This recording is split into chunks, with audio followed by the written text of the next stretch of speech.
রাজধানীর কোরবানি পশুর হাটের শেষ দিনে বেচাকেনা চলছে। এ বিষয়ে বিস্তারিত জানাতে রাজধানী থেকে যুক্ত আছেন সহকর্মী জাবেদ আবদুল্লাহ, ময়মনসিংহ থেকে যুক্ত আছেন সহকর্মী হারুনুর রশিদ এবং যুক্ত আছেন সহকর্মী মোকাররম হোসাইন। শুরুতেই যাচ্ছে জাবেদের কাছে। জাবেদ, জানাবেন এই মুহূর্তে কোন হাটে রয়েছেন, হাটে ক্রেতা সমাগম কেমন, দরদাম কেমন দেখছেন? উজ্জ্বল, দেশে ঈদুল আজহা উদযাপিত হওয়ার আর কয়েক ঘন্টা বাকি আছে। এরই মধ্যে হাটের সেই চেনা চিত্র তা নেই, হাটে প্রাণ নেই, এই পশুর হাটে ক্রেতা নেই। একরকম এভাবে বলা যায় হাটগুলোতে ঢিলে ঢালা অবস্থা। একরকম খামারিরা শুয়ে বসে অলস সময় পার করছেন। উজ্জ্বল, এই সময়টায় একটি সার্কুলার ইকোনমি তৈরি হয়, অর্থাৎ নগরের অর্থ গ্রামে প্রবাহিত হয় এবং সেই অর্থ গ্রামে নানা খাতে খামারিরা ব্যয় করেন।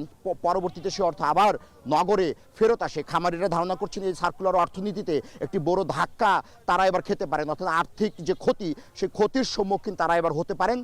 তার অন্যতম কারণ হলো অসংখ্য পশু, যে পশুগুলো অবিকৃত রয়েছে। এখন পর্যন্ত হাটে সাধারণত আমরা বিগত সময়ে এমন চিত্র দেখিনি, শুনশান নীরবতা, ক্রেতা শূন্য। কিন্তু আপনি নিশ্চয় ছবিতে ফ্রেমে দেখতে পাচ্ছেন যে খামারিরা অলস সময় পার করছেন, পশুর লালন পালন পরিচর্যা করছেন, কিন্তু ক্রেতা নেই হাটে। একটু বলে রাখি, আমরা দিয়াবাড়ি হাটে আছি। এই হাটে দিয়াবাড়ি মেট্রো রেল স্টেশনে পশুর হাট বসানো হয়েছিল।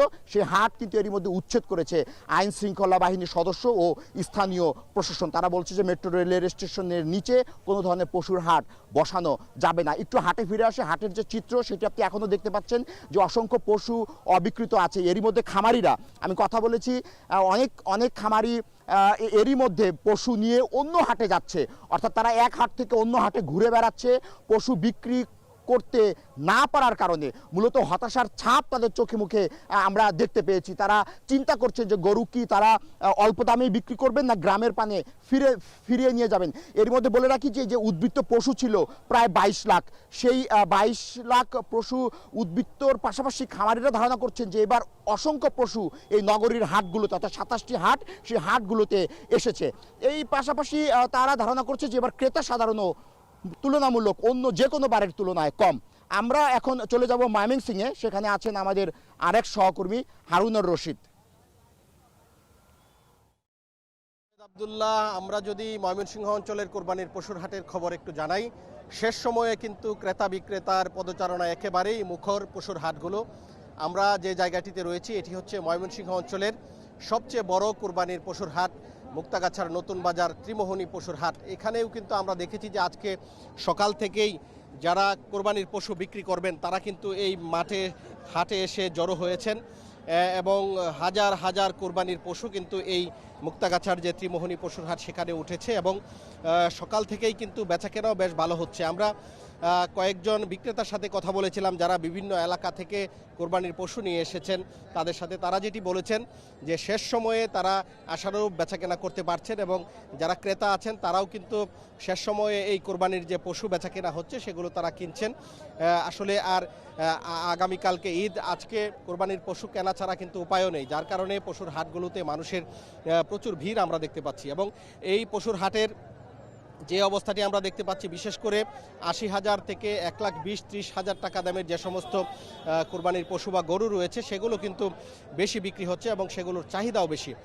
এবং 1.5 লাখের উপরে 1.5 লাখ, 2 লাখ বা 3.5 লাখ টাকার মধ্যে যে কোরবানির পশুগুলো এই বাজারে উঠেছে সেগুলোতে কিন্তু বেচা কেনা কিছুটা কম। এবং তারপরেও যারা বিক্রেতা রয়েছেন তারা কিন্তু আশা করছেন যে তাদের যে চাহিদা, তাদের যে টার্গেট, সেই টার্গেট কিন্তু পূরণ হবে। অর্থাৎ আজকে বাজারের যে অবস্থা, বাজার যেভাবে বেচাকেনা হচ্ছে সেভাবে কিন্তু বিক্রেতারা তাদের পছন্দ মতো বা তাদের ইচ্ছা মতো বা তাদের যে টার্গেট রয়েছে সেই টার্গেট অনুযায়ী তাদের কোরবানির পশু বিক্রি করতে পারবেন বলে আমাদেরকে কিন্তু জানিয়েছেন। এবং ক্রেতারা যেটি বলছেন যে এই যে কোরবানির পশুর হাট, এখানে এসে কিন্তু তারা তাদের পছন্দের যে চাহিদা অনুযায়ী যে পছন্দের যে গরু দরকার সেগুলো কিন্তু তারা পাচ্ছেন এবং তারা কিন্তু কিনতেও পারছেন। এবং এই বাজারটিতে কিন্তু যারা এখানে কোরবানির পশু যারা এখানে বেচাকেনা করছেন যারা ক্রেতা তাদের কাছ থেকে 1,000 টাকা প্রতি গরুর প্রতি, এবং যারা বিক্রেতা রয়েছেন তাদের কাছ থেকেও 1,000 টাকা করে হাসিল আদায় করা হচ্ছে। এবং এই আশপাশের যতগুলো বাজার রয়েছে সবগুলো বাজারের চেয়ে এই বাজারটিতে হাসিলের পরিমাণ কিছুটা কম বলে জানিয়েছেন ক্রেতা বিক্রেতা উভয়ই। এবং আরেকটি বিষয় এখানে লক্ষণীয়, জাল টাকা শনাক্তকরণের জন্য এই বাজারে একটি মেশিনের ব্যবস্থা করা হয়েছে এবং প্রাণী সম্পদ অফিসের পক্ষ থেকে এই বাজারে দুটি মেডিকেল টিম রয়েছে যারা গরুর স্বাস্থ্য পরীক্ষা করছেন, অর্থাৎ যে সমস্ত ক্রেতা তাদের পছন্দ মতো যে গরু তারা কিনছেন সেই গরুর স্বাস্থ্য কী অবস্থায় আছে, কোনো ধরনের রোগ ব্যাধি আছে কিনা, এই বিষয়টিও কিন্তু পরীক্ষা করার সুযোগ পাচ্ছেন এখানে যারা ক্রেতা রয়েছেন। এবং বাজার ইজারাদার কর্তৃপক্ষের সাথে আমরা কথা বলেছি, তারা যেটি বলেছেন যে এই বাজারে যারা আসছেন তাদের নিরাপত্তার জন্য আইনশৃঙ্খলা বাহিনীর সদস্যরা রয়েছে এবং ইজারাদারের কিছু ভলান্টিয়ার রয়েছে যারা এই বাজারে যারা ক্রেতা রয়েছেন বিক্রেতা রয়েছেন তাদের নিরাপত্তার বিষয়টি তারা দেখভাল করছেন। সব মিলিয়ে এই ছিল আমার কাছে মুক্তাগাছার ত্রিমোহনী পশুর হাট থেকে কোরবানির পশুর বেচাকেনার সর্বশেষ খবর। এখন আমরা চলে যাচ্ছি নীলফামারীতে, সেখানে রয়েছেন আমাদের সহকর্মী মুকাররম হোসেন, তিনি জানাবেন সেখানকার বেচাকেনার খবর। হারুন, ময়মনসিংহের মতো নীলফামারীতেও পশু কেনা বেচায় সবশেষ সময়ের ব্যস্ততম মুহূর্ত পার করছে খামারি, ব্যবসায়ী এবং ক্রেতারা।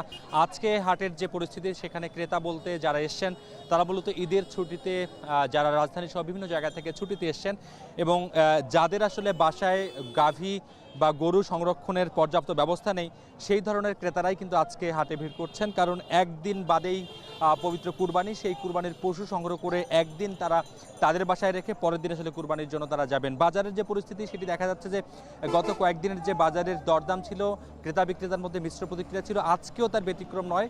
৮০,০০০ থেকে ১.৫ লাখ টাকার যেই এড়ে গরুগুলো রয়েছে সেগুলোর আসলে ব্যাপক চাহিদা রয়েছে বাজারে।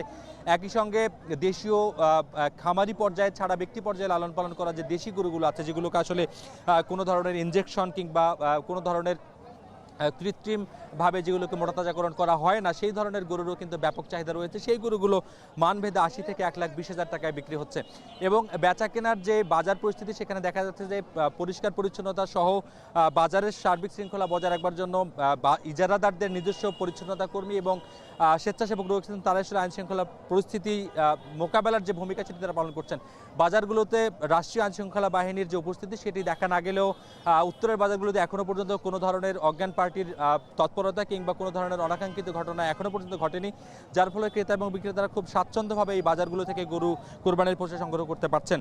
এবার রংপুর বিভাগে ১.৫ লাখ পশু কোরবানির সম্ভাবনা রয়েছে, ১৫ লাখ পশু কোরবানির সম্ভাবনা রয়েছে এবং সেই পশুর যে চাহিদা দেখা যাচ্ছে যে ২০ লাখ পশু যোগান দেবার সক্ষমতা রয়েছে খামারিদের, যার ফলে আরও ৫ লাখ পশু উদ্বৃত্ত থাকবে বলে প্রাণী সম্পদ দপ্তর বলছে। সব কিছু মিলে আসলে কুরবানি ঘিরে এবার উত্তরবঙ্গে ১২,০০০ কোটি টাকার একটি বাজার রয়েছে। কুরবানি ঘিরে সেই চাঙ্গা বাজারের ব্যাপক অর্থনৈতিক যে আবহ সেটি তৈরি হবে। এই ছিল এই মুহূর্তে নীলফামারী থেকে পশু কেনা বেচার সবশেষ খবর।